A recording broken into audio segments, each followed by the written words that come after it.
Good afternoon everyone.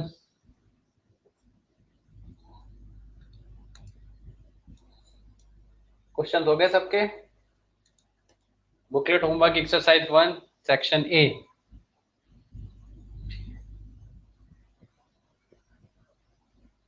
Okay, section A of exercise 1 and exercise 2 both.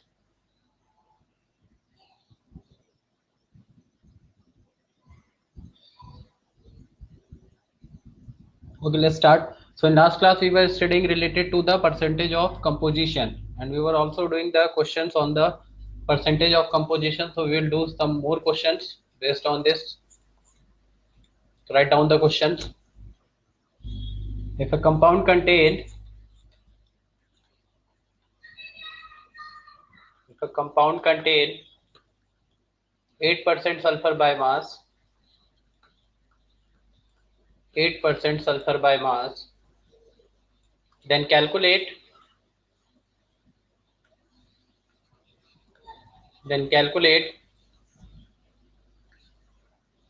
first least molecular mass,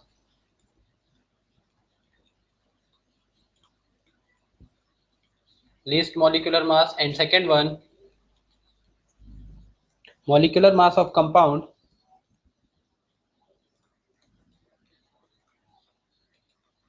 molecular mass of compound if it contains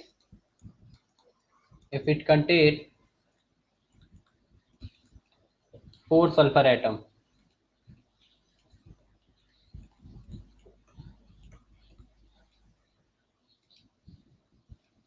If it contain 4 sulfur atom.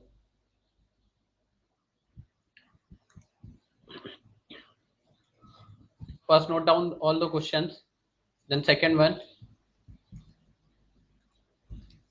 then I'll explain. Write down second question.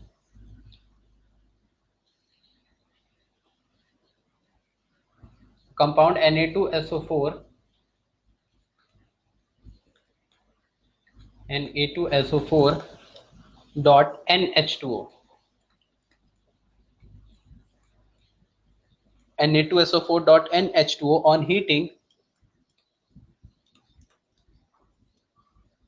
heating losses 55.9%, 55.9% by mass and become anhydrous.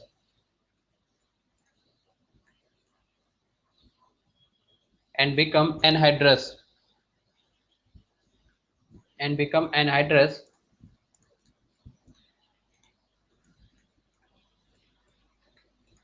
Calculate the value of N. Calculate the value of N.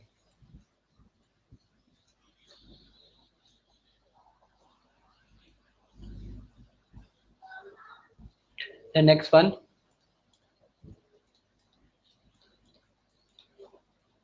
hemoglobin contain 0.33% iron. 0.33% iron by mass, and the molecular mass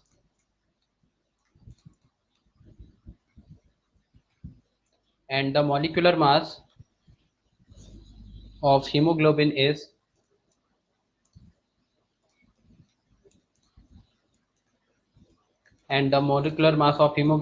67200 gram.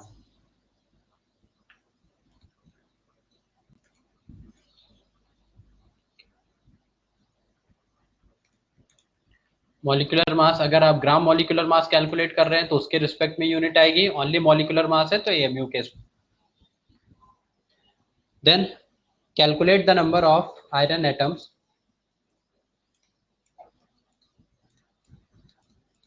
Calculate the number of iron atoms present in hemoglobin.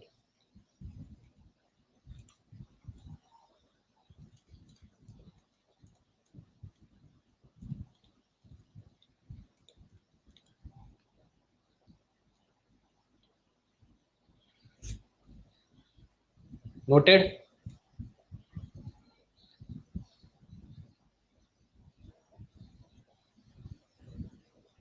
Second में anhydrous and becomes anhydrous. Na2SO4 dot NH2 on heating loses this percent by mass and becomes anhydrous. Then we have to calculate the value of N.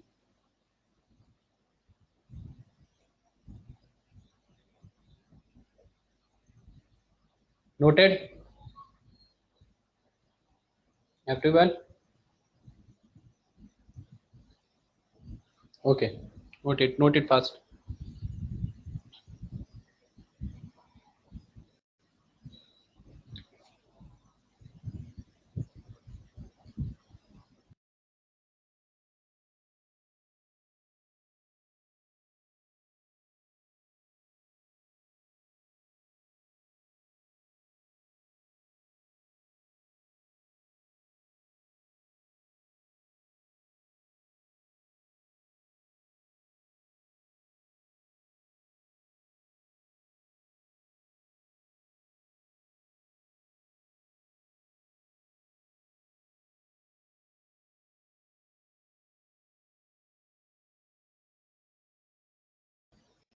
Then write down the fourth question, fourth one. A hydrated compound of iron, a hydrated compound of iron, a hydrated compound of iron, FeSCN whole thrice dot NH2O. A hydrated compound of iron Fe जो कि दिया हुआ है FeSCN whole thrice dot NH2O contain 18%, sorry 19% of water H2O. Then calculate the formula of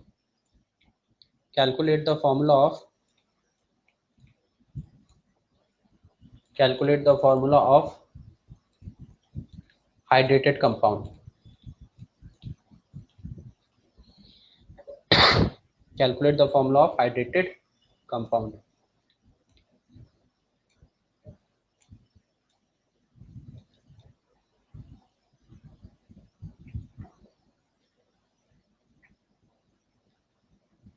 Okay, done. So the first two questions I will explain here, and the remaining two questions there, these questions will be homework. Okay. So now first one. All these questions are based on the application of the percentage composition. So maybe the question will be based on the direct application, like as we did in the last class, percentage composition, or it will be based on the application of the percentage composition. Like first question, what is the first question? First question is a compound contained 8% sulfur by mass. 8% sulfur by mass. So everyone please focus here. So 8% sulfur by mass, then we have to calculate the first one is least molecular mass. So very important. Now what we are doing, all these are, so mainly questions are asked in this manner. So first is you have to calculate the least molecular mass.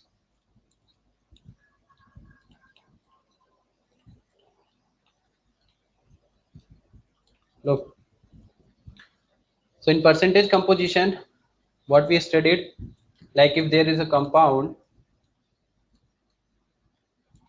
hypothetically, we are taking this compound, a hypothetical compound.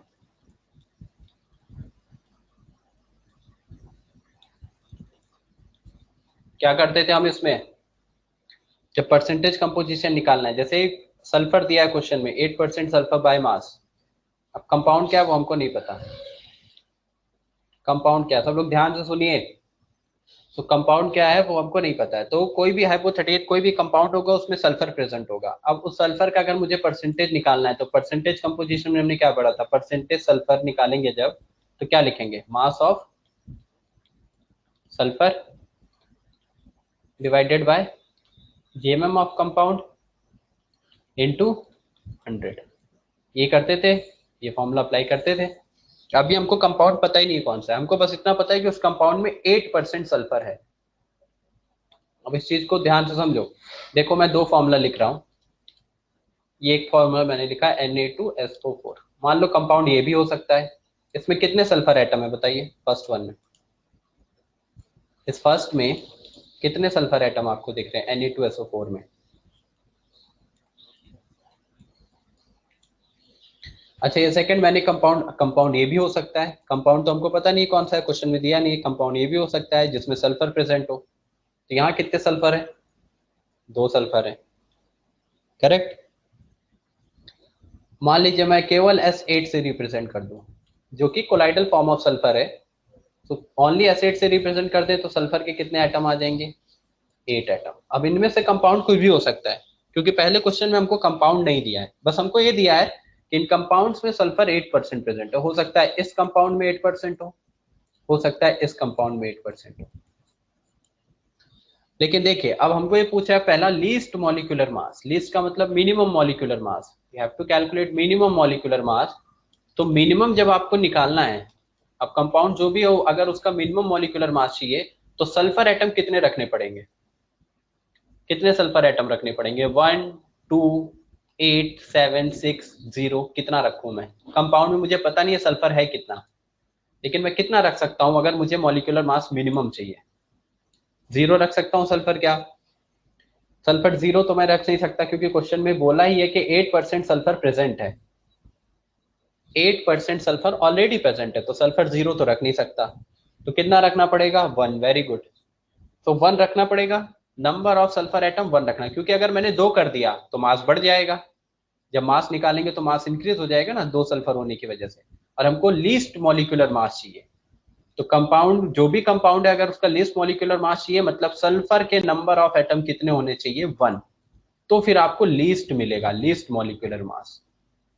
समझ में आया? ये बहुत important point है। Very good. So for least molecular मास हमको calculate करना है। तो फॉर लीस्ट या minimum molecular mass of compound, least molecular mass of compound, the compound should contain, the compound should contain 1 sulphur atom.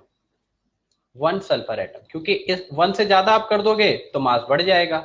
आपको minimum मास चाहिए, तो least के लिए 1 सल्फर एटम। 0 आप कर नहीं सकते क्योंकि कंपाउंड में सल्फर तो प्रेजेंट है ही।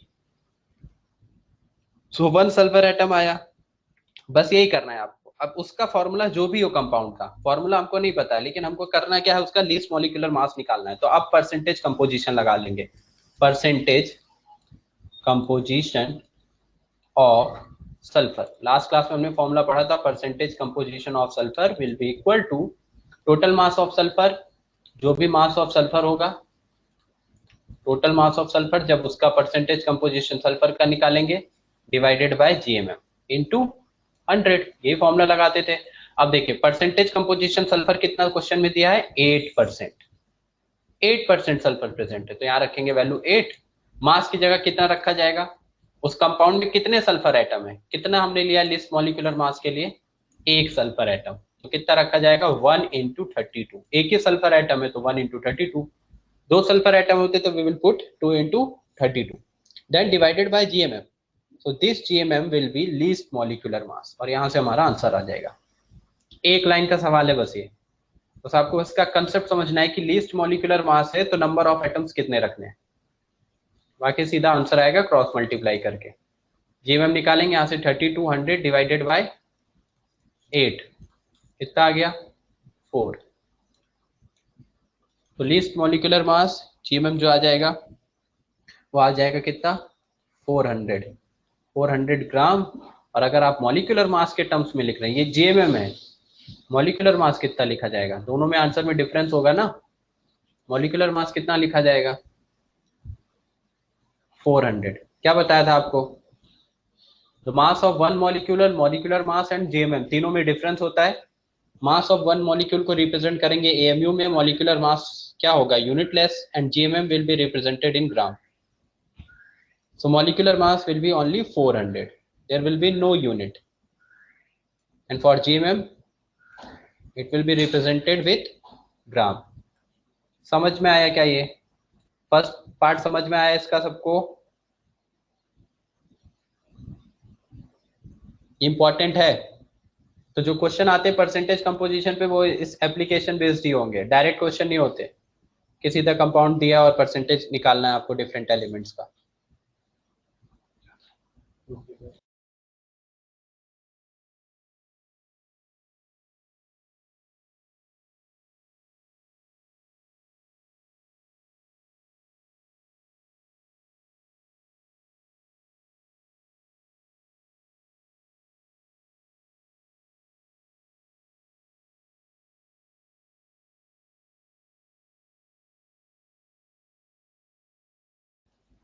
डन। चलिए सेकंड वन बताइए, मॉलिक्यूलर मास ऑफ सल्फर। अच्छा सेकंड वन सब लोग करो, ट्राई करो, 1 मिनट का टाइम है। Molecular mass of sulphur if it contain 4 sulphur atom. Second one सब लोग ट्राई करिए, ये पहला बहुत इंपॉर्टेंट है। जो भी 4 क्वेश्चन मैंने आपको दिए, इन क्वेश्चंस को अच्छे से देख लीजिए, ये एप्लीकेशन बेस्ड क्वेश्चंस हैं। तो मोल कंसेप्ट क्वेश्चन ऐसा ही आएगा, एक लाइन का सवाल, लेकिन इसमें कंसेप्ट यूज हो रहा है। सीधा सीधा परसेंटेज कंपोजिशन का ऐसा फॉर्मूला नहीं लगाना है। सेकंड का आंसर बताओ, molecular mass of compound if it contain 4 sulphur atom.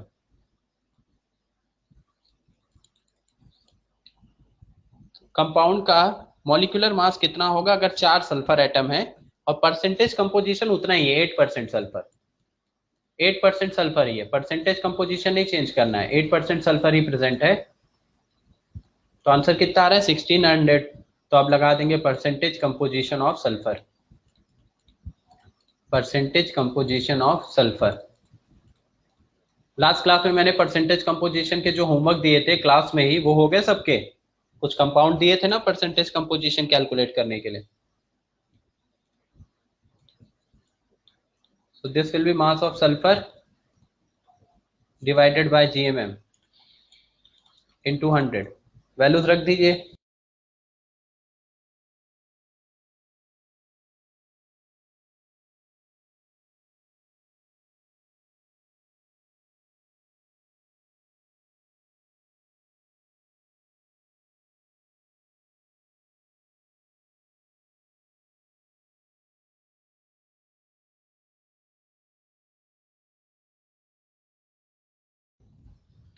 हाँ ओके चलो बच्चों, सो मास ऑफ सल्फर कितना हो जाएगा? 4 सल्फर एटम है, 4 into 32 GMM into 100। And percentage composition कितना होगा? परसेंटेज कंपोजिशन तो आपको पता ही है 8। तो यहाँ से GMM। अब एक चीज और इंपॉर्टेंट, वो क्या? वो ये कि सब लोग आंसर एकदम यहाँ पे केयर करके टिक करना, जो सिली मिस्टेक्स होती है वो यही होती हैं। जेएमएम जो लिखा जाएगा वो 600 ग्राम में, and this is not answer, ये आंसर नहीं है। क्वेश्चन में पूछा है आपको molecular mass of compound, molecular mass, gram molecular mass नहीं, ओनली मॉलिक्यूलर मास पूछा है। तो मॉलिक्यूलर मास ऑफ कंपाउंड अगर पूछा जाए, मॉलिक्यूलर मास ऑफ कंपाउंड, तो उसका आंसर केवल 1600 होगा। जब जीएमएम होता है तो उसको ग्राम में दिखाते हैं, ये सब हम पहले पढ़ चुके हैं, इसमें किसी को डाउट होना नहीं चाहिए।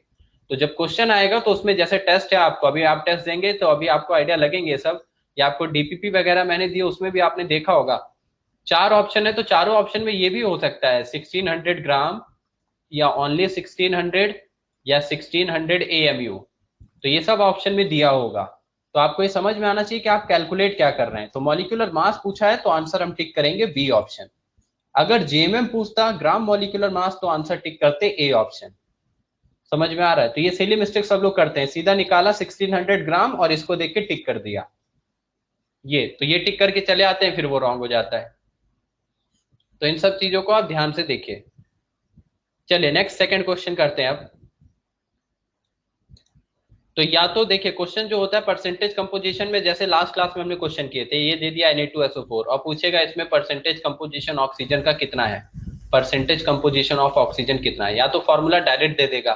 लेकिन ऐसे सवाल कम आते हैं, सवाल कैसे होते हैं? एप्लीकेशन बेस पे, जैसे अभी कर रहे हैं। दूसरा क्वेश्चन अब ध्यान से सुन और उसको समझो। दूसरा क्वेश्चन था कि Na2SO4 डॉट NH2O। अब ऐसा ही लास्ट क्वेश्चन भी है, चौथा जो मैंने दिया है, तो दूसरा बता रहा हूँ, चौथा सब लोग करके आइएगा, होमवर्क रहेगा।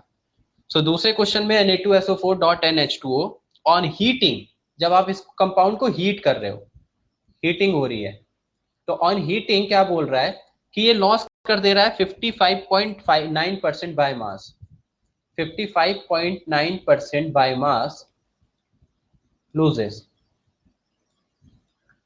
इतना मास लूज हो रहा है। तो क्यों हो रहा है? वो इसकी वजह से हो रहा है क्योंकि ये जो कंपाउंड है इसमें .NH2 है, वाटर, इसमें वाटर ऑफ क्रिस्टलाइजेशन के फॉर्म में है, और जब आप इस कंपाउंड को हीट करेंगे तो यही वाटर वेपराइज हो जाएगा, ये वाटर निकलने वाला है। इसका मतलब ये है, ध्यान से सुनिए क्या बोल रहा हूं मैं, बोल रहा हूं इस कंपाउंड को आपने हीट किया, और हीटिंग पे ये जो वाटर ऑफ क्रिस्टलाइजेशन के फॉर्म में वाटर यहाँ पे है, ये सब वेपराइज हो जाएगा। तो अगर इतना मास लॉस हो रहा है, यानी इतना मास कंपाउंड का कम हो रहा है, तो किसकी वजह से कम हो रहा होगा? ये जो कंपाउंड का मास कम हो रहा है ये वाटर की वजह से कम होगा, क्योंकि वाटर बाहर निकल जाएगा वेपराइज होके। पहले तो वाटर उसके अंदर प्रेजेंट था, लेकिन आप जब हीटिंग की तो वाटर बाहर निकल गया, तो फिर मास तो कम हो गई होगा, क्योंकि वाटर के मॉलिक्यूल बाहर जा चुके हैं। सो दिस मास जो लॉस हो रहा है, ये जो लॉस है, ये लॉस किसकी वजह से है? Due to water molecules. ये जो लॉस है मास में, ये वाटर मॉलिक्यूल्स की वजह से लॉस हो रहा है। तो इसका मतलब इस कंपाउंड में अगर इतना परसेंट बाय मास लॉस हुआ है वाटर की वजह से, तो वाटर इसमें कितना प्रेजेंट रहा होगा? इतना ही परसेंट रहा होगा ना। So this compound, so Na2SO4 dot NH2O contain, ध्यान से सुनिए इस लाइन को, ये समझना सबसे ज्यादा इंपॉर्टेंट है। ये एक एक दो दो लाइन के सवाल हैं, आपको समझ में आ गए तो क्वेश्चन होगा, नहीं तो नहीं होगा। So this compound contain 55.9% by mass of H2O, यानी water. This compound, so this dot NH2O contain 55.9% by mass of water। इसका मतलब इस कंपाउंड ने इतना परसेंटेज वाटर कंटेन किया होगा, तभी जब हम इसको हीट करेंगे तो इतना परसेंट इसका मास कम हो रहा है, क्योंकि वाटर बाहर निकल जाएगा। सो अब लगा देंगे percentage composition. So percentage composition of water will be equal to, percentage composition water का क्या हो जाएगा? Mass of water, total mass जो भी होगा, divided by GMM of compound into 100। बस ये एक लाइन का, ये लाइन आपको समझ में आ गई तो तुरंत फॉर्मूला समझ में आएगा, और फॉर्मूले में एक लाइन में उठा के वैल्यूज रखनी, आंसर। परसेंटेज कंपोजिशन हमारे पास है 55.9% है water present. Mass of water कितना हो जाएगा? देखिए ये पूरा मास रखा जाएगा, क्योंकि पूरा मास रखा जाता है फॉर्मूले में, हमेशा टोटल मास होता है जो भी ऊपर होता है। तो वाटर का मास होता है 18 H2O। अब वो सब लोग निकालना सीख लीजिए, वाटर यहाँ पे रखेंगे 18 इंटू एन, 18 × n, और जीएमएम इस पूरे कंपाउंड का जीएमएम निकालो कितना आएगा। पहले Na2SO4 का निकालो, Na2 का हो जाएगा 46, 23 into 2, sulphur 32 plus oxygen 16 into 4, यानी 64 प्लस 8 NH2O का मतलब 18N into 100। What is N in H2O? अरे मुन्ना, तो N ही तो निकालना है भाई, N ही तो निकाल रहे हैं। यानी अब पहले ही पता रहेगा N क्या है, तो निकालेंगे क्या फिर? यानी तो कैलकुलेट करना है कितने वाटर ऑफ क्रिस्टलाइजेशन है, कितने वाटर के मॉलिक्यूल उसमें अब्सॉर्ब है। क्वेश्चन ध्यान से पढ़िए, क्या बोल रहा है कि जब this compound, when this compound Na2SO4.NH2 is heated, then 55.9% mass is lost due and compound become anhydrous। anhydrous का मतलब जो वाटर लॉस कर चुका है, anhydrous का मतलब ड्राई कंपाउंड जिसमें वाटर नहीं। जब वाटर प्रेजेंट होता है तो उसको बोलते हैं हाइड्रेटेड। जिसको नहीं पता है लिख लीजिए, अगर कहीं लिखा है hydrated compound means it contain water, और एनहाइड्रस का मतलब वाटर वहां पे नहीं है प्रेजेंट। तो हीट करने के बाद पूरा वाटर निकल चुका है। Can't we take 56? क्या 56? अच्छा ये परसेंटेज, हाँ रख सकते हो, 55.9, 56 रख के कैलकुलेट कर लो, बिल्कुल कर सकते हैं, उसमें कोई प्रॉब्लम नहीं है। तो यहां से अब इसको सॉल्व करिए। 56 रखोगे तो 18 से डायरेक्ट कैंसिल आउट हो जाएगा, डायरेक्ट कैंसिल आउट नहीं होगा ना, हाँ। देन ये आ जाएगा 56 is equal to 18n into 100 divided by, इन सबको ऐड करो पहले, कितना आ रहा है, ये हो जाएगा 4632, 628 437, 78 plus 64 plus 18n, then 1800 into n divided by 142 plus 18n is equal to 56। अब इसको कैंसिल आउट करिए और यहाँ से क्रॉस मल्टीप्लाई करिए, क्रॉस मल्टीप्लाई करके n की वैल्यू निकालनी है, n की वैल्यू तो निकाल ही सकते हो ना इक्वेशन, अब ये सॉल्व करना है आपको, ये कैलकुलेशन का पार्ट है। 142 इंटू 56 हो जाएगा क्रॉस मल्टीप्लाई करके, और 18n इधर मल्टीप्लाई हो जाएगा, 18n इंटू 56। फिर n वाले पोर्शन को एक साइड कर लो, पहले इतना नोट करो फिर आगे करते हैं, नोट करिए पहले इतना।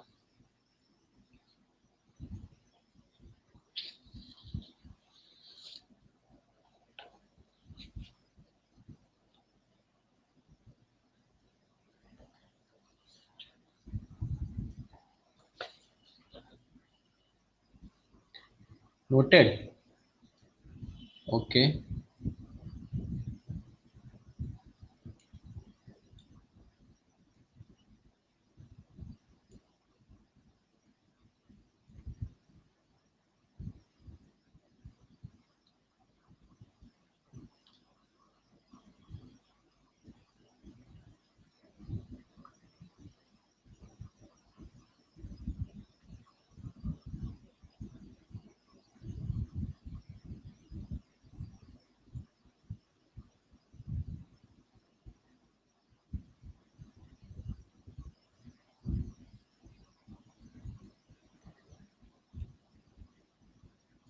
चलिए, तो इसके बाद इसको सॉल्व करिए, 1800 is equal to 18n into 56 plus 142 into 56,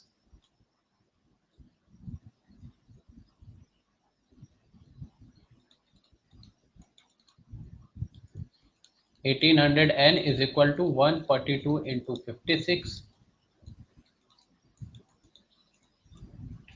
plus 18n into 42, 18n into 56। अब इसको इधर लेके आ जाइए, 18n आपका कॉमन हो जाएगा, 18n कॉमन हो गया तो बच जाएगा 100, और इधर से 18n कॉमन कर लिया तो बच गया 56, ये 142 इंटू 56, देन 18n ये माइनस हो जाएगा 44, 142 into 56, so n will be equal to 142 into 56 divided bye 18 into 44। अब इसको सॉल्व कर लो सब लोग,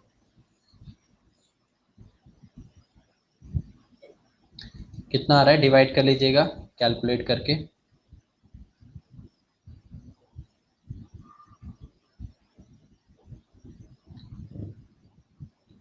ये फाइनल आंसर।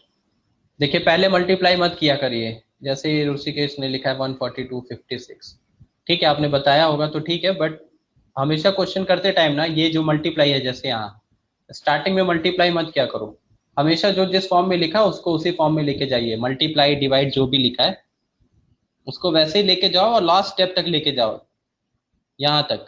ये देखिए यहाँ तक हमने कोई मल्टीप्लाई नहीं किया, नॉर्मल कैलकुलेशन करते गए।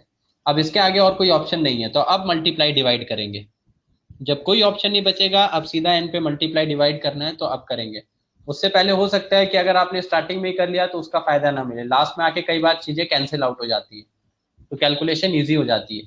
अब जैसे इस क्वेश्चन में थोड़ी सी कैलकुलेशन लेंदी है क्योंकि अब ये वाला पोर्शन हमको मल्टीप्लाई डिवाइड करना है तो थोड़ा टाइम लगेगा, बट जो एग्जाम में क्वेश्चंस आते हैं वो लेंदी कैलकुलेशन के नहीं होते, तो हमेशा प्रैक्टिस करिए कि स्टार्टिंग में ही मल्टीप्लाई या डिवाइड ना करें आप। कितना आ रहा है 10.04, हाँ तो ऑलमोस्ट 10 जो आ जाएगा वो आ जाएगा 10, यानी फॉर्मूला क्या होगा कंपाउंड का, फॉर्मूला ऑफ कंपाउंड अगर पूछा जाता है, एन की वैल्यू पूछा था वो बता दिया, फॉर्मूला पूछता तो हम लिखते क्या, Na2SO4 डॉट 10H2O, ये आ गया। इसमें हमने कंसेप्ट कौन सा यूज किया है, परसेंटेज कंपोजिशन, लेकिन क्वेश्चन में कहीं नहीं लिखा है परसेंटेज कंपोजिशन यूज करना है। लेकिन क्वेश्चन के कंसेप्ट में हमने, अगर आप समझेंगे तो आपको बस यही करना है कि वाटर के लिए परसेंटेज कंपोजिशन लगाना है और वहां से आपके लिए ये फाइनल आंसर आ जाएगा। n की वैल्यू 10 और कंपाउंड का फॉर्मूला आ जाएगा Ne2SO4.10H2O। समझ में आया क्या सबको ये क्वेश्चन?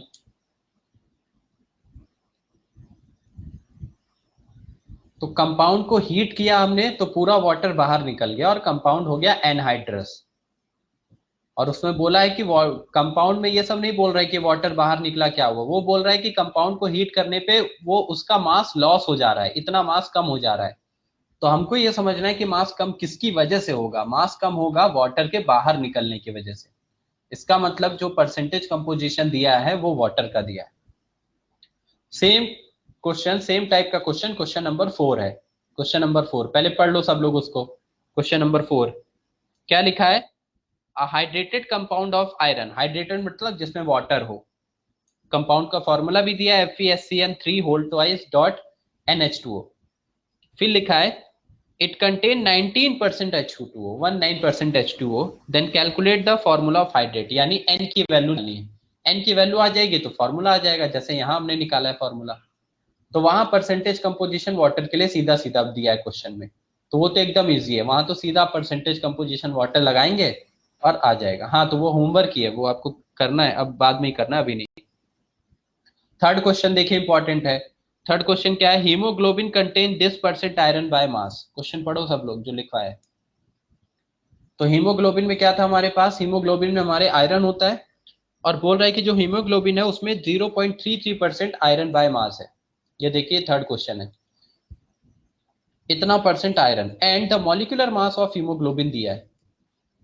तो calculate the number of iron atom. अब हमको नहीं पता है कि कंपाउंड का फॉर्मूला क्या है, हीमोग्लोबिन का फॉर्मूला नहीं पता, और हमको ये भी नहीं पता उसमें आयरन कितना है, आयरन 2 है कि आयरन उसमें 3 है एक कंपाउंड में, कि आयरन उसमें 4 है, हमको नहीं पता। तो हम क्या करेंगे, हम ये एज्यूम करेंगे कि आयरन उसमें कितना प्रेजेंट है, n, और n की वैल्यू निकालनी होगी। तो जब हम परसेंटेज कंपोजिशन लगाएंगे तो परसेंटेज कंपोजिशन में परसेंटेज तो दिया ही है 33%, तो 0.33 इज इक्वल टू कितना हो जाएगा, n into mass of iron. देखो ध्यान से इधर लिख रहा हूं मैं साइड में,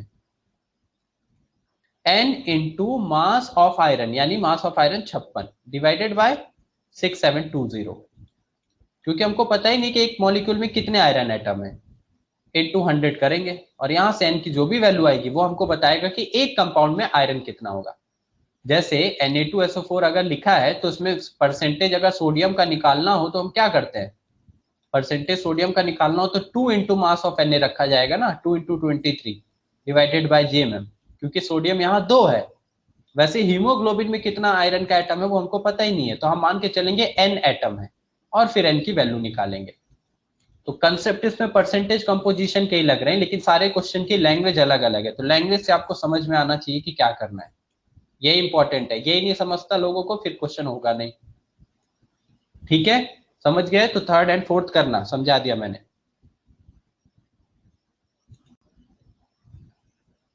चलो अब नेक्स्ट हेडिंग डालिए, नेक्स्ट हेडिंग। अब हम पढ़ते हैं average atomic mass. Next heading डालिए, average atomic mass.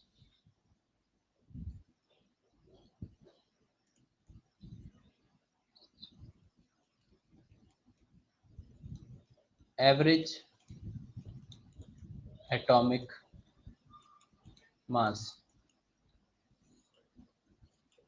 Average atomic mass.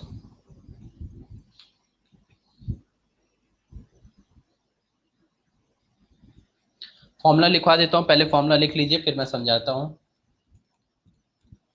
Average atomic mass, average atomic mass is equal to total mass divided by total number of moles।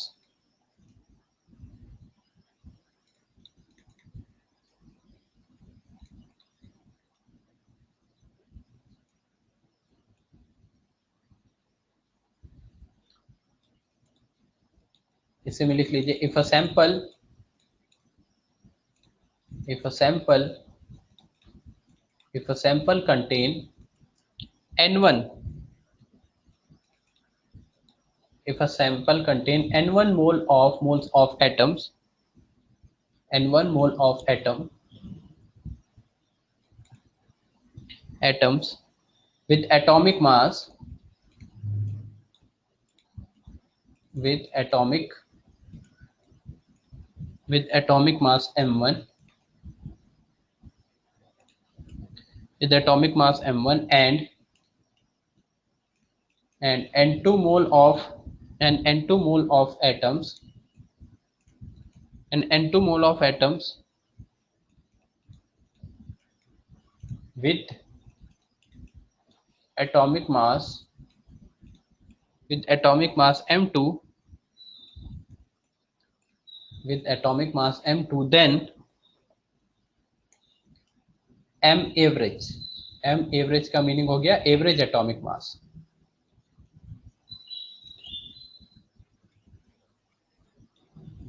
Average atomic mass slash m average will be equal to n1 m1 plus n2 m2 divided by n1 plus n2.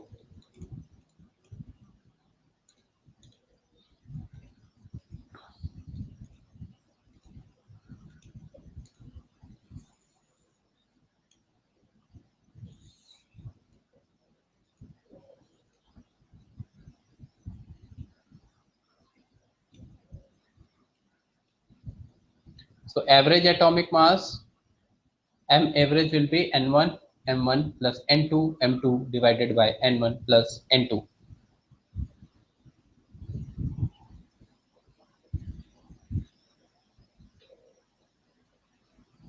Done?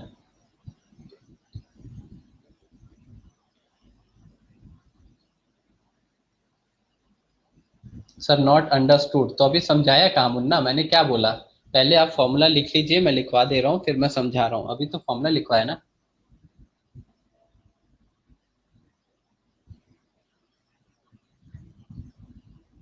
Okay चलिए, noted. चलो देखो आगे, देखो average atomic मास जो होता है वो जब हम निकालेंगे, कैलकुलेट करते हैं एवरेज, तो वो दो आइसोटोपिक फॉर्म्स के लिए हम निकालते हैं। जैसे आपने 9th या 10th क्लास में पढ़ा है कि क्लोरीन के दो आइसोटोप होते हैं, एक क्लोरीन का मास 37 होता है और दूसरा एक क्लोरीन का मास आपने पढ़ा है 35 होता है, और फिर हम इन दोनों का एवरेज निकालते हैं क्योंकि क्लोरीन के दोनों आइसोटोपिक फॉर्म एक साथ एग्जिस्ट करते हैं। एक को हम ऐसे लिखते थे Cl37 और एक को हम लिखते थे Cl35। फिर हमने पढ़ा कि इन दोनों का जो एवरेज होता है वो होता है Cl35.5, और इसी को हम याद करते हैं। क्लोरीन का मास हम यही याद करते हैं 35.5, तो एटॉमिक नंबर तो क्लोरीन का 17 है और इसका जो एटॉमिक मास हम पढ़ते हैं वो 35.5। तो 35.5 कहाँ से आता है, वो 35.5 आता है, वो 35.5 किसकी वजह से आ रहा है, इन दो फॉर्म्स की वजह से।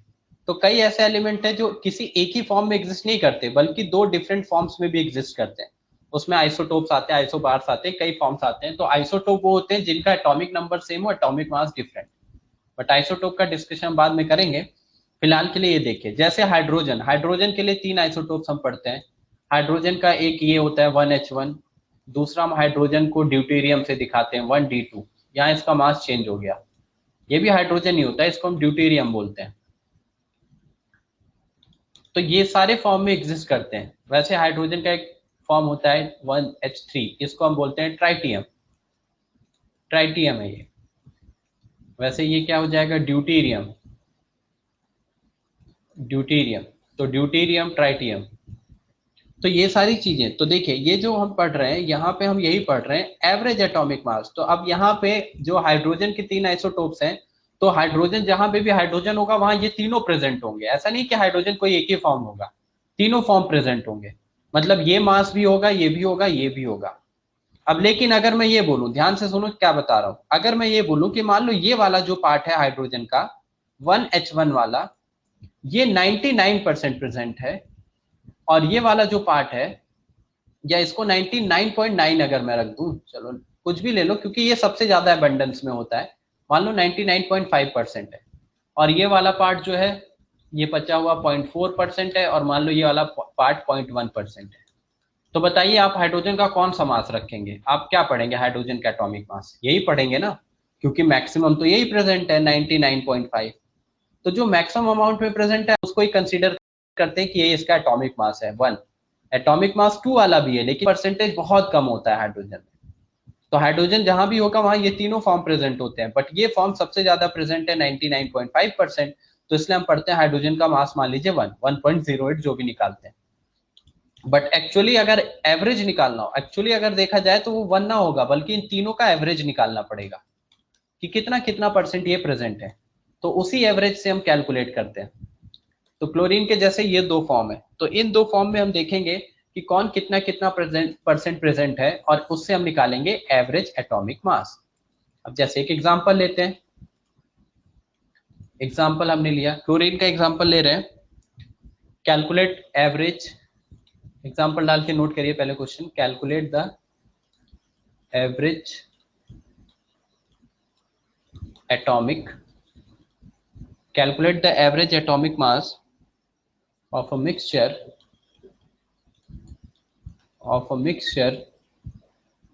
average atomic mass of a mixture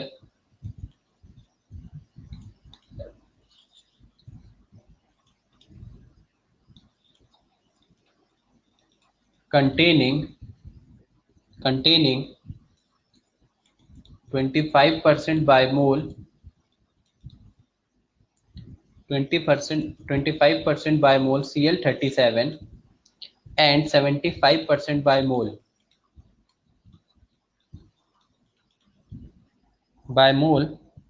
Cl35।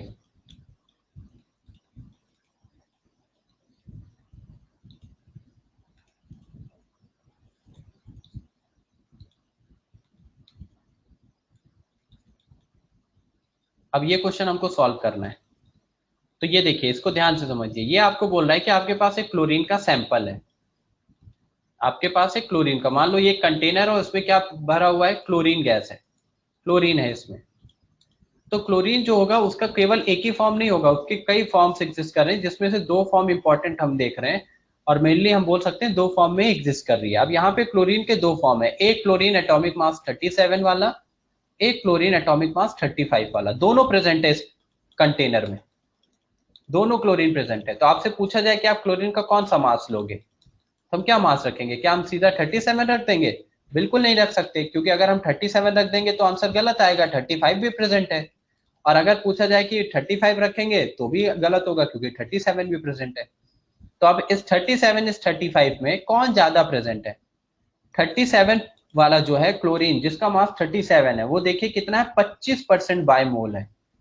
25% by mole, इसका मतलब 25% बाय मोल का मतलब क्या है कि अगर आपने 100 मोल लिया, मान लो इस पूरे कंटेनर में 100 मोल आपने लिया, तो उस 100 मोल में इस 37 के 25 मोल होंगे, इसके 25 मोल होंगे, और इस वाली क्लोरीन के 75 मोल होंगे। तो ज्यादा अमाउंट में कौन सी प्रेजेंट है? Cl35 है, और कम अमाउंट में Cl37। तो इसका जो अमाउंट है ये है प्रेजेंट 75% बाय मोल। तो दोनों प्रेजेंट है, दोनों Cl के फॉर्म प्रेजेंट है। इनको हम आइसोटोप्स बोलते हैं, जिनका एटॉमिक मास अलग अलग हो और एटॉमिक नंबर सेम हो। तो दोनों आइसोटोपिक फॉर्म एग्जिस्ट कर रहे हैं क्लोरीन के, 37 भी 35 भी। एक 25% बाय मोल है, एक 75%। तो ना मैं सीधा 37 इसका मास रख सकता हूँ, ना मैं सीधा 35 रख सकता हूँ। तो मुझे यहाँ पे क्लोरीन का मास निकालना पड़ेगा, और उसी को हम बोल रहे हैं एवरेज एटॉमिक मास। समझ में आया? तो अब हम यहाँ फॉर्मूला अगर लगाएं तो देखिए, अब अगर मैं M1 ले लूं, M1 Cl30, किसी को भी आप M1 M2 कंसीडर कर सकते हो। मान लो Cl37 मैंने पहला ले लिया, तो इसका परसेंटेज बाय मोल कितना दिया है? 25%। 25% का मतलब मैं अगर N1 25 ले लूं मोल्स, और इसका मास M1 कितना हो जाएगा? 37। तो मुझे दूसरे के लिए बताइए, Cl35 के लिए क्या लिखा जाएगा? N2 इसके लिए कितना लिखा जाएगा? 75, क्योंकि परसेंटेज जब भी हो तो उसको सीधा 100 के टर्म्स में आप लिख सकते हैं। तो दूसरा 75% बाय मोल है, यानी 75 मोल अगर इसके हैं तो पहले के 25 मोल है, तो दूसरे के 75 मोल्स और इसका मास कितना है, मास तो दिख ही रहा है, ऊपर ये लिखा है 35, इधर 37 तो 37, इधर 35 तो इधर 35। अब इस ये जो हमारे पास कंपोजिशन है, जो सैंपल है, इस सैंपल का हमको कैलकुलेट करना है एवरेज एटॉमिक मास। तो एम एवरेज अब जब निकालेंगे तो फिर हम फॉर्मूला पुट करेंगे N1 M1 plus N2 M2 divided bye M1 plus M2, जो कि फॉर्मूला था total mass divided bye, sorry, total mass divided by total moles. अगर मैं इसको पहले ऐसे लिख दूं, total mass divided by total moles, चलो इसी से निकाल लेते हैं, टोटल मास डिवाइडेड, वो दोनों फॉर्मूला सेम ही है, तो टोटल मास वो कहां से आ रहा है वो देखते हैं। यहां तक अभी समझ में आया, अभी इतना समझ में आया, total mass divided by total mole से अब निकालेंगे इस सैंपल में कि कितना हमारे पास इस पूरे सैंपल का एवरेज एटॉमिक मास है। क्योंकि आप ना तो डायरेक्ट 37 लिख सकते हो क्लोरीन को, ना तो डायरेक्ट 35, क्योंकि इस सैंपल में दोनों प्रेजेंट है, तो आपको इन दोनों का एवरेज निकालना पड़ेगा। तो एक का मोल है 25, दूसरे का 75, नोट करिए यहां तक, फिर आगे बताता हूं।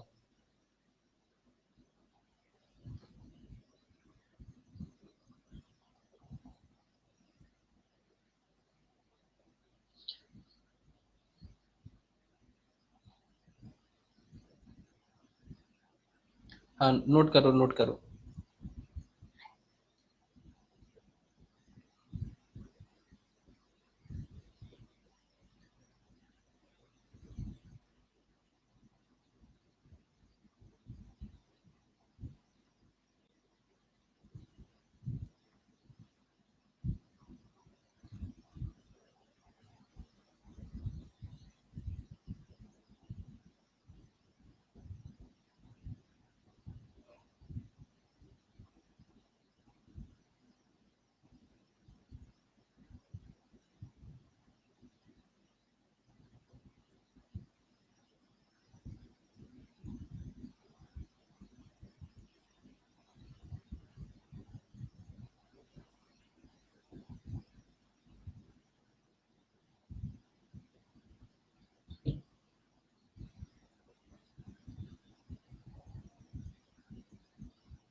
नोटेड, ओके ठीक है चलो।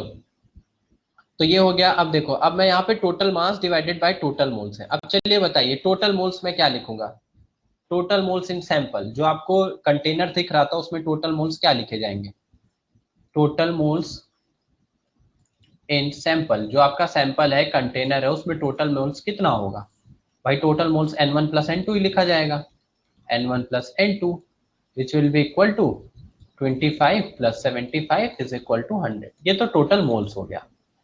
अब टोटल मास निकालना है, टोटल मास, अब टोटल मास निकालना है। टोटल मास कहां से आएगा, देखो टोटल जो फॉर्मूला लिखा था N1 M1 plus N2 M2 divided by N1 + N2, ये दोनों फॉर्मूला सेम ही है, ये टोटल मास, ये मत समझ लेना दोनों फॉर्मूला अलग अलग है। ये टोटल मास की जगह ये रख दिया है, टोटल मोल्स की जगह N1 + N2, तो टोटल मोल्स की जगह N1 + N2, ये तो आपको समझ में आ गया, टोटल मोल्स की जगह N1 + N2 आ जाएगा। अब टोटल मास की जगह ये कहां से आ रहा है, ये देखते हैं, टोटल मास की जगह ये कहां से आया, N1 M1 N2 M2।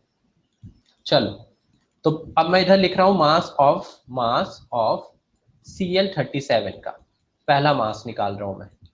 तो यहां फॉर्मूला हमने पढ़ा है मोल्स में, number of moles is equal to mass divided by GMM. अब अगर मैं मोल्स की जगह N1 रखूं, क्यों, क्योंकि मैं Cl37 की बात कर रहा हूं, और Cl37 के मैंने कितने मोल्स लिए हैं, N1 मोल्स लिए हैं मैंने, तो N1 ही रखा जाएगा। तो नंबर ऑफ मोल्स की जगह N1 अगर रखूंगा तो यहां से आएगा mass of Cl37 divided by GMM. GMM कितना हो जाएगा, जीएमएम चलो M1 रख देते हैं, Cl37 का जीएमएम M1। तो बताइए मास कितना आया यहाँ से, मास ऑफ Cl37 आ जाएगा कितना, N1M1। समझ में आ रहा है क्या, ये मास, ये नंबर ऑफ मोल्स का फॉर्मूला लगाया बस, और कुछ नहीं किया है मास निकालने के लिए। ये मान लो इक्वेशन हो गया फर्स्ट, नोट करिए पहले यहां तक, फिर इधर करते हैं साइड में।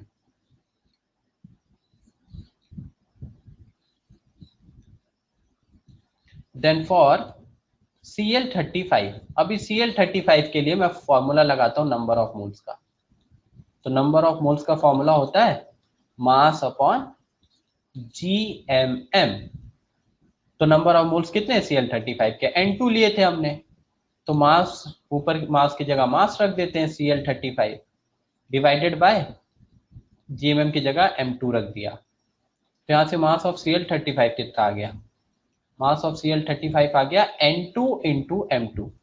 This is equation second. तो इक्वेशन फर्स्ट जैसे निकाली वैसे सेकंड। अब बताओ टोटल मास कहां से आएगा, उस सैंपल में जो कंटेनर आपको डायग्राम में दिख रहा है उस कंटेनर का पूरा मास कहां से आएगा, वो पूरा मास Cl37 और Cl35 की वजह से ही आ रहा है। तो दोनों के मास को ऐड कर दो, टोटल मास आ जाएगा और फॉर्मूला आ जाएगा N1M1 प्लस N2M2। समझ में आया। तो टोटल मास की जगह ये फॉर्मूला कहां से आ रहा है, M1M1 N2M2, वो हो जाएगा टोटल मास और टोटल मोल्स आपको हो जाएंगे N1 प्लस N2 और इसको उठा के फॉर्मूले में रखेंगे और एवरेज एटॉमिक मास आएगा। पहले नोट करिए यहां तक।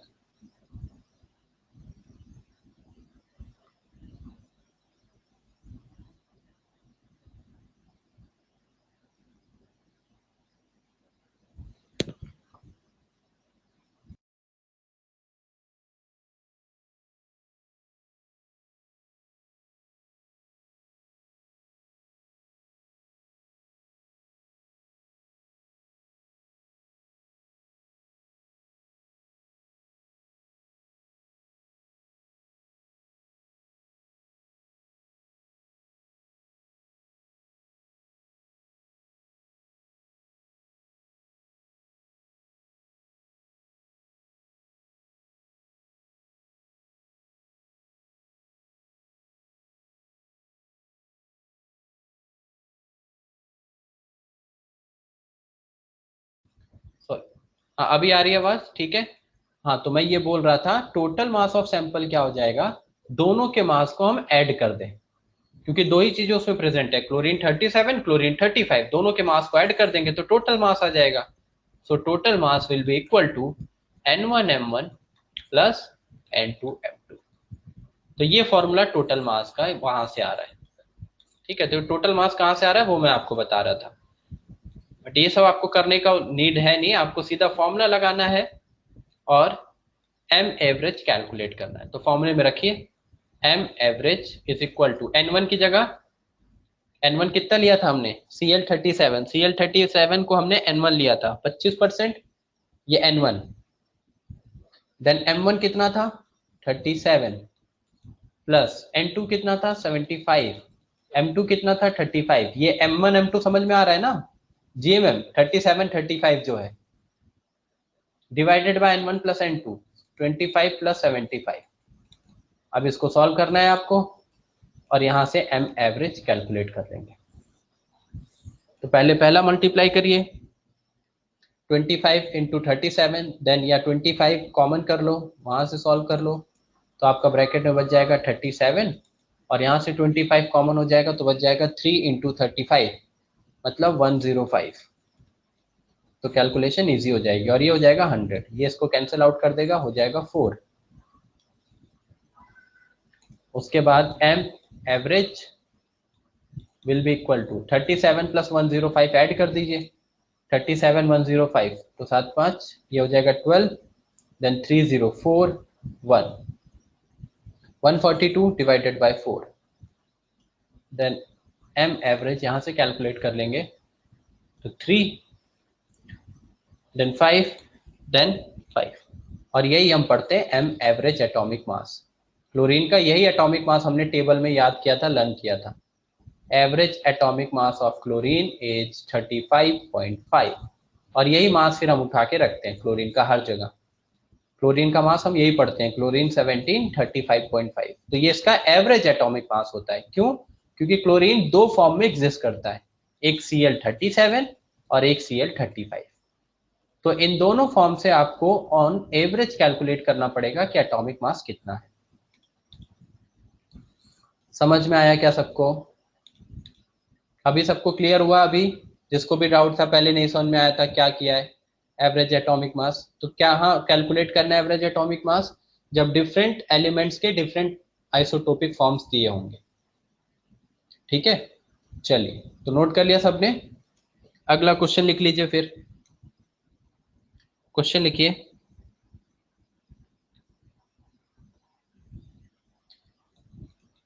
क्वेश्चन है आपका AG107 एंड AG सिल्वर।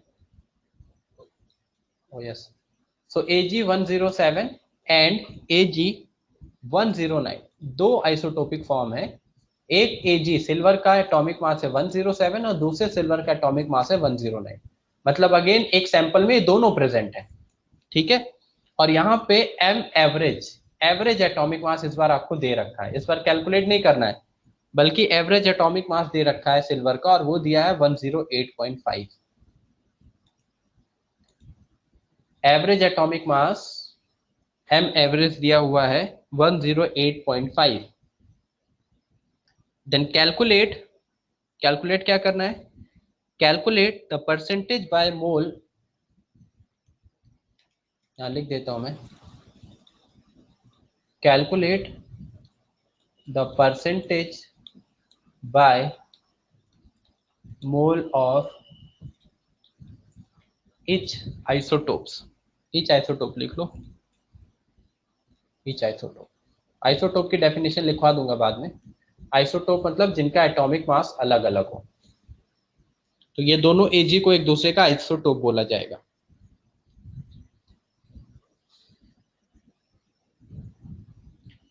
इस बार एम एवरेज दे रखा है, एम एवरेज दिया है तो परसेंटेज निकालना है। कैसे निकलेगा, कर सकते हैं क्या?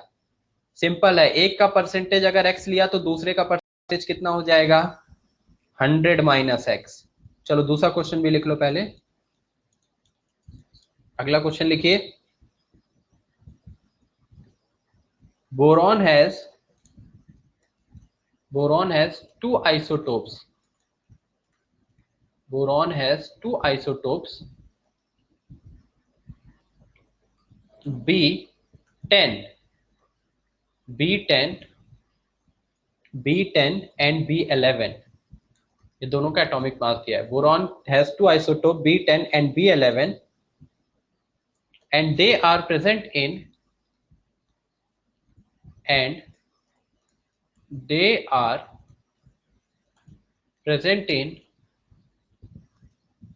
19% and 81%, 19% and 81% by mole respectively,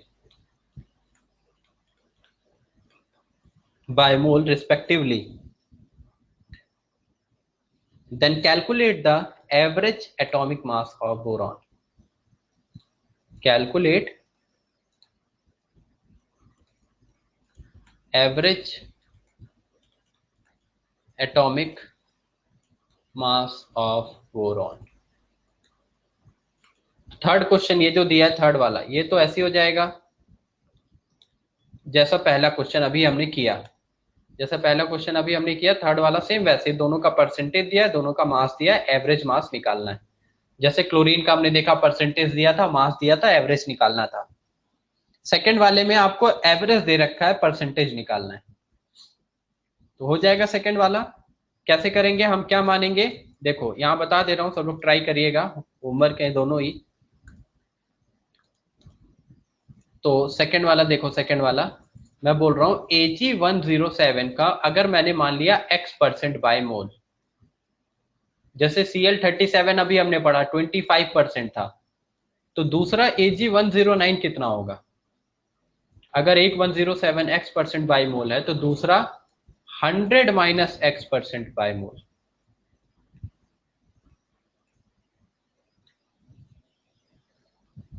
Sir, we can calculate n by formula of number of moles by putting GMM and then calculating of first question। n calculate करना है कहां से? By formula of number of moles by putting GMM। कौन सा n calculate करना है? किस question की बात कर रहा है भाई? एक मिनट, हाँ रुकिए, ठीक है, बाद में डाउट ग्रुप में बताना, मुझे समझ नहीं आ रहा क्या पूछ रहा है। एन तो ऑलरेडी क्वेश्चन में दिया हुआ है परसेंटेज बाय मोल, तो एन कैलकुलेट क्यों करेंगे जब percentage by mole already question में दे रखा है। पहले क्वेश्चन में एक 25%, एक 75% बाय मोल, तो एक के 25 मोल्स रख लिया तो दूसरे के अपने आप 75 मोल्स हो जाएंगे, तो एन कैलकुलेट ही क्यों करना।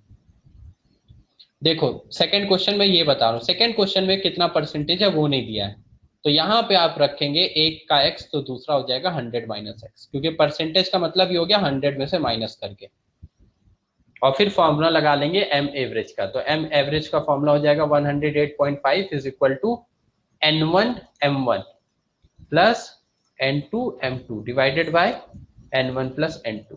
अब n1 m1 में क्या रखा जाएगा, n1 की जगह x, क्योंकि पहले का हमने परसेंटेज मोल लिया है x, तो x इंटू m1 कितना 107 प्लस n2 कितना रखा जाएगा 100 माइनस x, और m2 की जगह 109 and then divided by n1 plus n2, n1 plus n2 will be equal to 100, और इसको सॉल्व करके x की वैल्यू निकाल लेंगे और दोनों का परसेंटेज आ जाएगा।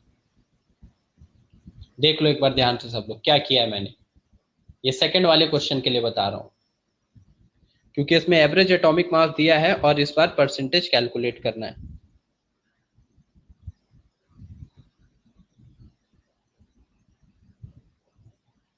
ओके चलिए, तो ये दोनों क्वेश्चन करिएगा, और जो परसेंटेज कंपोजिशन के 2 क्वेश्चन होमवर्क दिए हैं वो करने हैं। तो 4 क्वेश्चन ये होमवर्क हो गए, और बाकी बुकलेट मैंने आपको शेयर कर रखी है, तो बुकलेट से क्या करना है वो मैं आपको मैसेज कर दूंगा ग्रुप पे, ठीक है। तो ये 4 क्वेश्चन क्लास के हो गए, और बाकी वो क्वेश्चन बुकलेट के होमवर्क रहेंगे। ओके चलो बाय।